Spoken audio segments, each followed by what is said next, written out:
Muy buenos días, amada iglesia. Espero que todos se encuentren muy bien. Entonces vamos a iniciar nuestro tiempo devocional. El texto que me fue asignado es Primera de Pedro, capítulo 1, versículo 3. Reitero, Primera de Pedro, capítulo 1, versículo 3. Aquellos que se están despertando, digan fuera pereza, fuera sueño y toda la disposición con la ayuda de Dios para recibir su palabra. Primera de Pedro, capítulo 1, versículo 3 dice lo siguiente, hermanos. Dice así, demos la palabra en nombre del Padre, del Hijo y bajo tu dirección, Espíritu Santo. Amén. Bendito el Dios y Padre de nuestro Señor Jesucristo, que según su grande misericordia nos hizo renacer para una esperanza viva, y resalten eso en su Biblia, una esperanza viva por la resurrección de Jesucristo de los muertos. Amén. Para los que han llegado, estamos en Primera de Pedro, capítulo 1, versículo 3 y he titulado nuestro devocional, queridos hermanos, en forma de pregunta. ¿Dónde está puesta tu esperanza? Preguntémonos, ¿dónde tengo yo puesta mi esperanza? Hace poquito yo estaba leyendo que la esperanza es la mejor medicina que tiene el ser humano, que podemos tener nosotros para nuestra existencia. Si hay una medicina buena, es la esperanza, decía ese artículo. Y el psiquiatra austriaco de nombre Víctor Frank lo investigó y lo confirmó cuando estuvo en los campos de concentración en Alemania, que existieron durante la Segunda Guerra Mundial. Él fue allá y comenzó a investigar acerca de la esperanza, imagínense.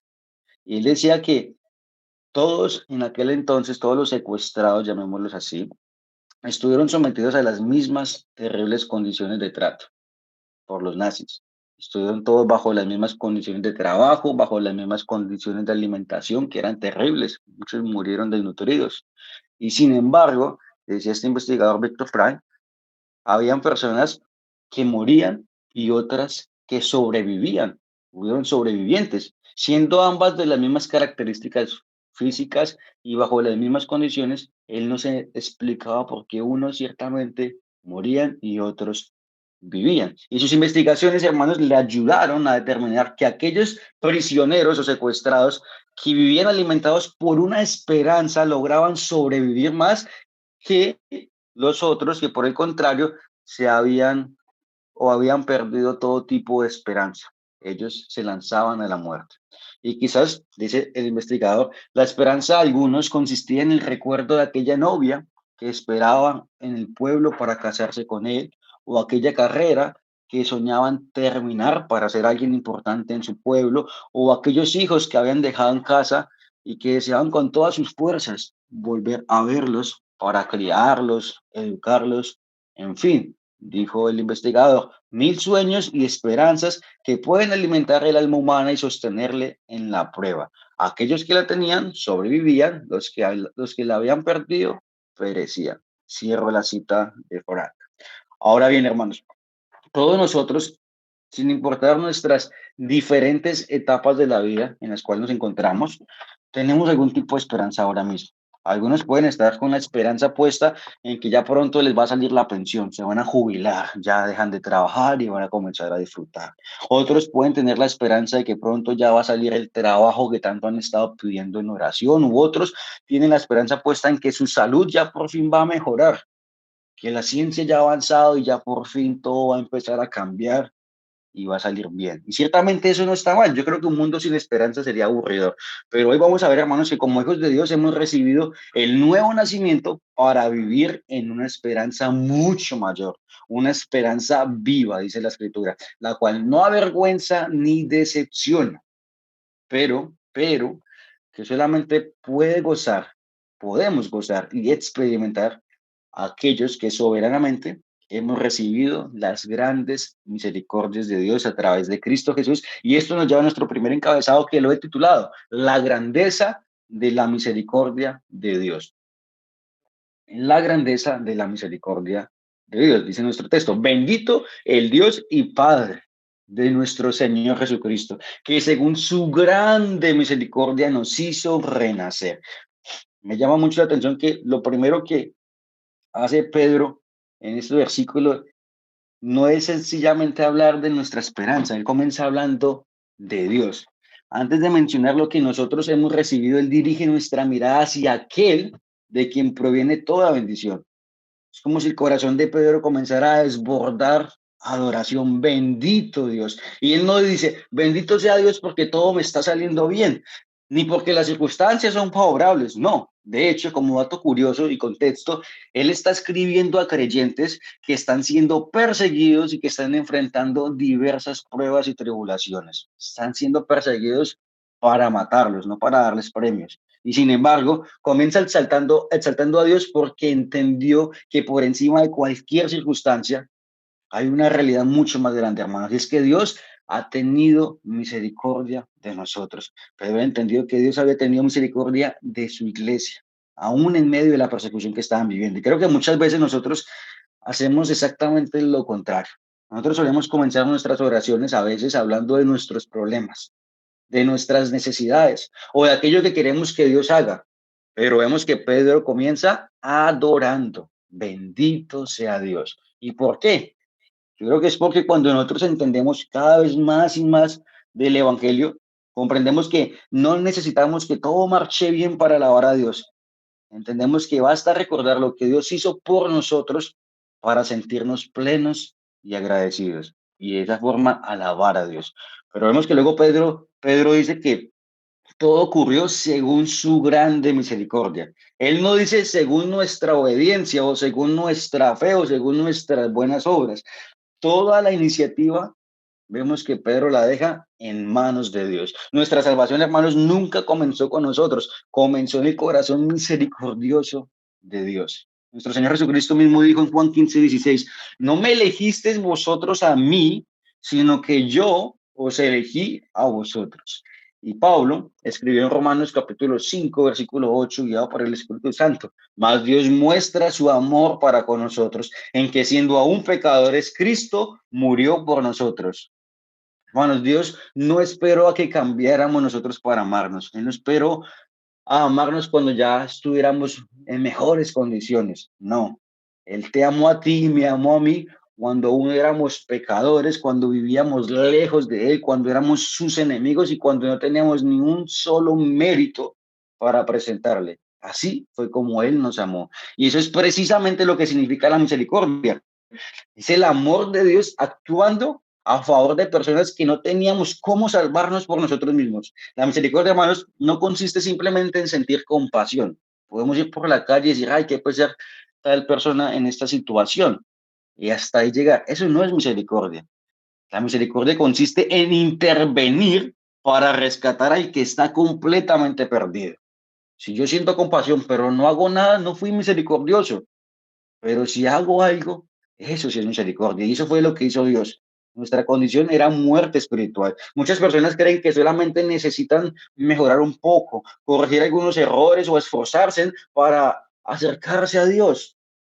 Y sin embargo, hermanos, la Biblia presenta un diagnóstico mucho más serio. Efesios 2:1 dice que y Él os dio vida a vosotros cuando estabais muertos en vuestros delitos y pecados. Y un muerto no puede pedir ayuda y no puede hacer absolutamente nada para mejorar su condición. Si Dios no hubiera intervenido por nosotros, yo estoy completamente seguro que ninguno de nosotros estaría en esta sala de oración. Este mito, esta sala de mito estaría completamente vacía. No nos hubiéramos podido acercar a Él. Fue su misericordia la que nos acercó. Por eso Pedro no habla simplemente de misericordia, sino de su grande misericordia. Era grande porque grande era nuestra necesidad, grande era nuestra culpa, grande era la deuda que el pecado había producido delante de un Dios santo, santo, santo, un santo, santo, santo, un Dios grande en santidad. Pero la buena noticia, hermanos, del Evangelio es que la misericordia de Dios siempre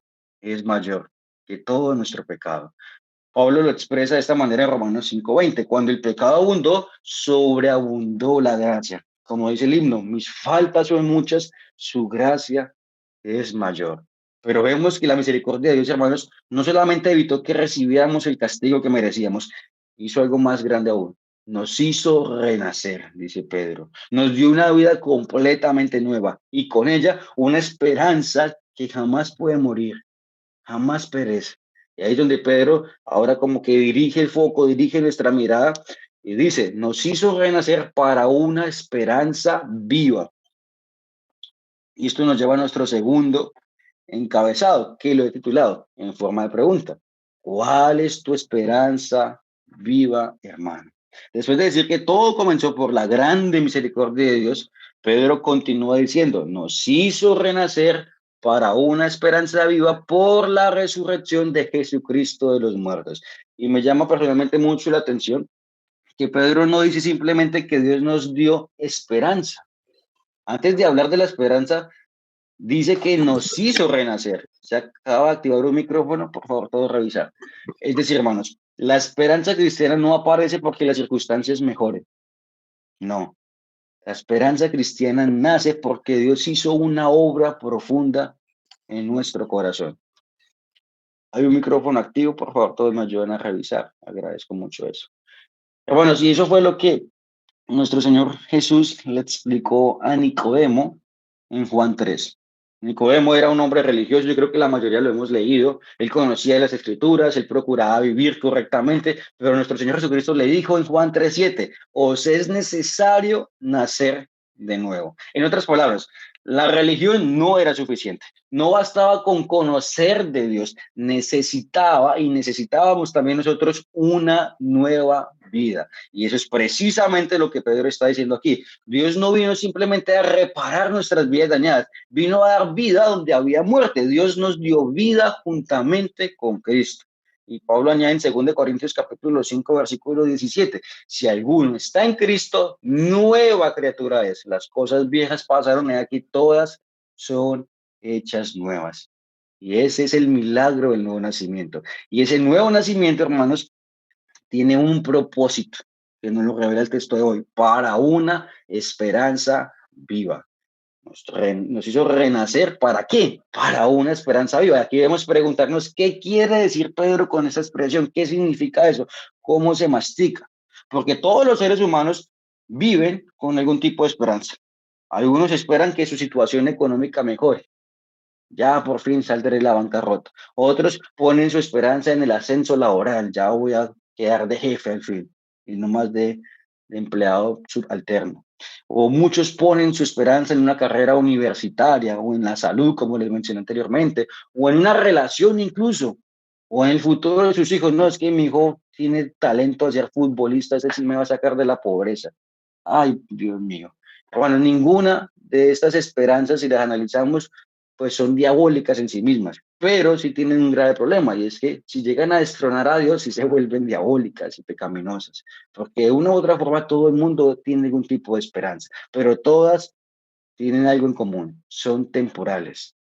Este mundo tiene esperanzas, pero son temporales. Hoy pueden estar y mañana pueden desaparecer. Basta una enfermedad, una crisis económica, una llamada inesperada para que aquello en lo que las personas habían depositado toda su esperanza se caiga al suelo, se venga abajo, desaparezca. Esas son las esperanzas que ofrece este mundo. Por eso Pedro no habla de cualquier esperanza para nosotros, los hijos de Dios. Habla de una esperanza viva. Y es viva porque no depende de las circunstancias. Depende de una persona que vive para siempre. Pablo llama a Cristo en 1 Timoteo capítulo 1, versículo 1, esperanza nuestra. Yo creo que nos preguntemos, ¿realmente conocemos a Cristo como es nuestra esperanza? Nosotros no podemos esperar en Cristo si no le conocemos a Él en su persona, en su deidad. ¿Qué tanto yo conozco de Cristo para llamarle esperanza mía? Nuestra esperanza, hermanos, no es una idea positiva ni un deseo de que todo salga bien, como aparece mucha gente de la actitud positiva. No, tienes que hablar todo positivo, positivo y todo te va a salir bien. Nunca puedes hablar de los problemas. No, esa no es la esperanza nuestra. Nuestra esperanza tiene un nombre y es Cristo. Cristo Jesús es nuestra esperanza. Por su gloria es que esperamos. Hermanos, yo quiero preguntarles muy humildemente, ¿dónde está puesta realmente tu esperanza? Quiero que todos nos preguntemos. Yo también ya hice el ejercicio y encontré muchas fallas en mí. ¿Dónde está puesta realmente nuestra esperanza al día de hoy? Casi siempre decimos, no, desde que yo me convertí, yo tuve un encuentro. No, no nos desviemos. La pregunta es, al día de hoy, ¿dónde está puesta realmente nuestra esperanza? Porque muchas veces respondemos rápidamente, no, sí, está en Cristo, pero la manera como reaccionamos frente a las dificultades revela otra cosa.